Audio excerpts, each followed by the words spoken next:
ആരോപണങ്ങൾ തള്ളി ഡോക്ടർ ഹാരിസ് ചിറക്കൽ കേട്ടോ. അങ്ങനെ ഒരു വാർത്തയിലേക്കാണ് നമ്മളിപ്പോൾ പോകാൻ പോകുന്നത്. ശസ്ത്രക്രിയ മുടങ്ങിയതിൽ തനിക്ക് വീഴ്ചയില്ല, കാരണം കാണിക്കൽ നോട്ടീസിന് മറുപടി നൽകി സർവീസ് ചട്ടലംഘനം നടത്തിയതിൽ ക്ഷമാപണം നടത്തിയതായും ഡോക്ടർ ഹാരിസ് ചിറക്കൽ പറഞ്ഞു.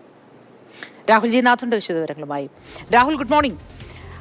ഡോക്ടർ ഹാരിസ് പറയുന്ന ഈ വിവരങ്ങളെക്കുറിച്ച് എന്താണ് ഇനി ആരോഗ്യ വകുപ്പിന് പറയാനുള്ളത് എന്നാണ് നമുക്ക് കേൾക്കേണ്ടത്.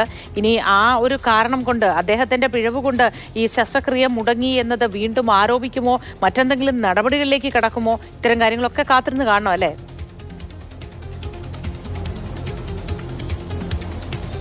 Good morning. അത് തന്നെയാണ് ഏറ്റവും പ്രധാനപ്പെട്ട കാര്യം. കാരണം ഈ നടക്കുന്ന പ്രക്രിയയിൽ ഏറ്റവും പ്രധാനപ്പെട്ട ഒരു ഘട്ടമായിരുന്നു ഡോക്ടർ ഹാരിസ് ചിറക്കൽ മറുപടി നൽകുക എന്നുള്ളത്. കാരണം കാണിക്കൽ നോട്ടീസ് DME നൽകിയിരുന്നു. അപ്പോൾ അത് ഏറ്റവും പ്രധാനമായി സൂചിപ്പിച്ചിരുന്നത് സർവീസ് ചട്ടലംഘനമാണ്. മറ്റൊന്ന്, ഇത്തരത്തിൽ ശസ്ത്രക്രിയ മുടങ്ങി, എന്നാൽ വകുപ്പിൽ മറ്റൊരു പ്രോബ് ഉണ്ടായിട്ടും എന്തുകൊണ്ട് മുടങ്ങി എന്നുള്ള ചോദ്യവുമുണ്ട്. ഇത് രണ്ടിനുമാണ് കൃത്യമായി മറുപടി നൽകുന്നത്. ഏറ്റവും പ്രധാനമായി സർവീസ് ചട്ടലംഘനത്തിന് ക്ഷമാപണം നടത്തുന്നുണ്ട്.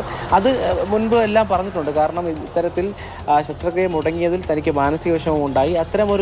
ഇത്തരമൊരു ആരോഗ്യ സംവിധാനത്തിൽ, കുറേ ആളുകൾ ആശ്രയിക്കുന്ന ആരോഗ്യ സംവിധാനത്തിൽ പ്രശ്നങ്ങൾ ഉണ്ടാക്കാൻ പാടില്ല, അതുകൊണ്ടാണ് ഇങ്ങനെ പ്രതികരിച്ചതെന്ന് പറഞ്ഞു. അത് ക്ഷമാപണം, ചട്ടപ്രകാരം ക്ഷമാപണവും നടത്തിയിട്ടുണ്ട്. മറ്റൊന്ന്, ആരോപണങ്ങളെല്ലാം തള്ളുകയാണ്. കാരണം ഈ അന്വേഷണ സമിതി കണ്ടെത്തിയ ആരോപണങ്ങൾ, അതായത് ശസ്ത്രക്രിയ മുടങ്ങിയതിൽ ഡോക്ടർ ഹാരിസ് ചിറക്കലിന് പങ്കുണ്ട് എന്ന് പറയുന്നത് പൂർണ്ണമായും നിഷേധിക്കുകയാണ്. അത് ഈ പറഞ്ഞ ഡിപ്പാർട്ട്മെന്റിൽ ഉണ്ടായിരുന്ന ആ പ്രോബ് സ്വകാര്യ വ്യക്തിയുടേതാണ്. അതുകൊണ്ട് ശസ്ത്രക്രിയ നടത്താൻ അനുവാദമില്ല, അങ്ങനെ ചെയ്യാറില്ല എന്ന തരത്തിലാണ് ഈ ആരോപണങ്ങൾ നിഷേധിക്കുന്നത്.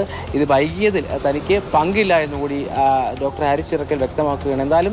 നിലവിലെന്തായാലും കാരണം കാണിക്കൽ നോട്ടീസിന് മറുപടി നൽകിയിട്ടുണ്ട്. ഇനി ഈ മറുപടി പരിഗണിച്ചാവും കൂടുതൽ കാര്യങ്ങളിലേക്ക് കടക്കുക. നടപടി ഉണ്ടാകുമോ ഇല്ലയോ എന്നുള്ള കാര്യങ്ങളൊക്കെ ഇനിയാകും വ്യക്തമാകുക.